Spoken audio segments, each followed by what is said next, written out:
This is Jen from Thread Honey, and today I'm going to be showing you how to choose clothing items for embroidery. Some of my favorite materials to embroider on are cotton, linen, denim, which is 100% cotton, and polyester blazers. Canvas tote bags and bandanas are great options as well. When choosing an item to embroider onto, you're mainly looking for two things. The first is that the clothing item is non-stretch. This means if you pull the fabric, there is no give to it. The fabric is not easy to stretch apart.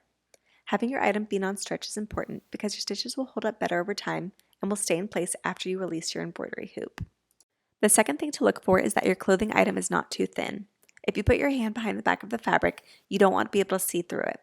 A thin clothing item will more easily show the back of your stitches. A thin fabric might also not be able to support the weight of the stitching depending on which techniques you use. You can see that this clothing item made of 95% rayon and 5% spandex is way too thin and stretchy to hold up well to embroidery. I hope you found this video helpful. If you have any questions, please leave them in a comment below. You can find embroidery patterns, kits, supplies, and more at thethreadhoney.com.